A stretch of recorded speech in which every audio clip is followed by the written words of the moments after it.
Sign me up, baby. With more on the draft, nice enough to join us from NFL Draft Countdown, Brian Bosarge with us. Brian, thanks for your time. How excited should Alan Stiles be here about the Raiders with the first pick? Can the Raiders transform their franchise in this draft? I mean, you certainly hope so. You're going to get Fernando Mendoza, the quarterback from Indiana. Obviously, I mean, I think we pretty much locked that baby in. We've chiseled that into the stone tablet at this point. That might be the only pick we know about at this point, but we know about that one. It's a lot to like about Mendoza. I mean, he's got a lot of, good traits. He's a proven winner. I mean, he's the national championship winning quarterback at Indiana. I mean, who would have ever seen that coming right before this year? But we're here now. Would he have been the number one quarterback last year?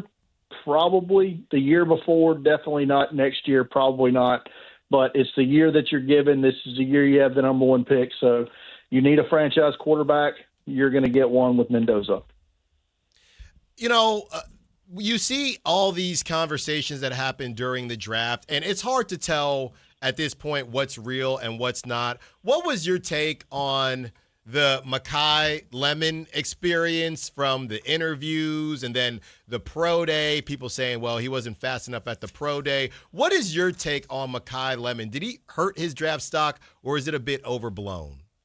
It's probably a bit overblown, but again, it's hard for me to take stock into some of the stuff about the interviews because we're not hearing the interviews. These are coming from NFL teams. So this is a specific NFL team.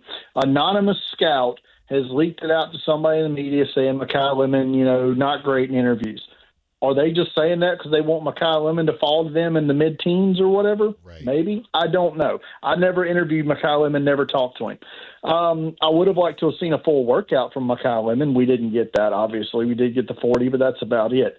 So it's one of those things where I think his ceiling is pick 6, and that's depending on how Cleveland feels about him, where his floor could be in the mid-teens.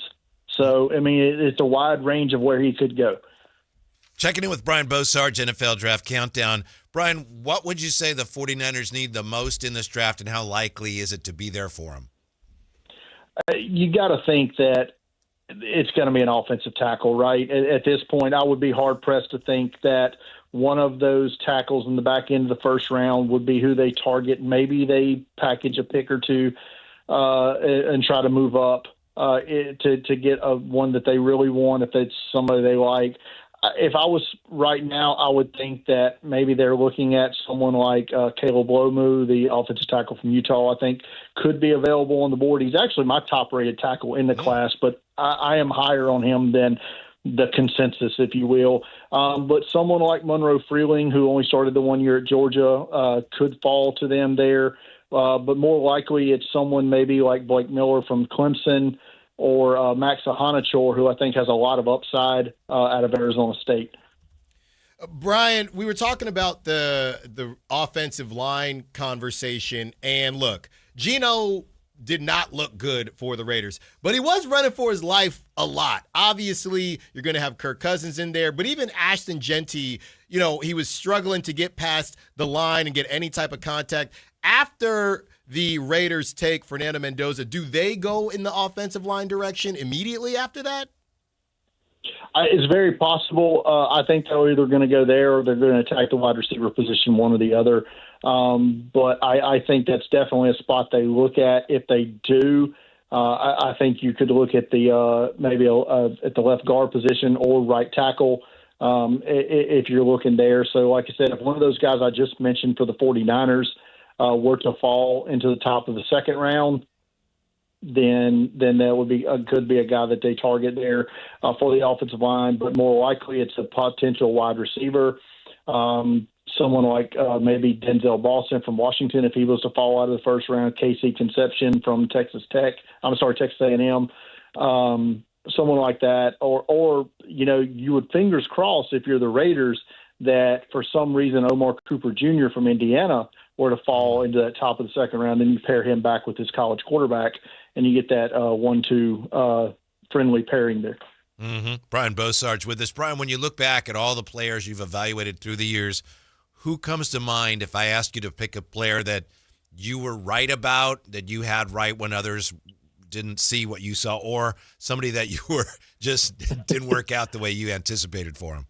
Well, I can't really think off the top of my head one I was so absolute. Or maybe Jonathan Taylor, because the year he came out, I had him as the number 2 overall player in the class. Okay. And he goes in the 40 range. And was he the second best player in that draft class? Probably not, but he's more than shown that he was one of the 5 best players in that draft class. So I feel good about that. Yeah. I've hard missed on some quarterbacks over the years. One particular comes to mind that your listeners may not even know. Brett Smith from Wyoming. I was super high on this cat coming out, and he didn't even get drafted. And I think he played in Canada for like a year, and that was about it. I was super high on Josh Rosen the year he came out, and that didn't work out either.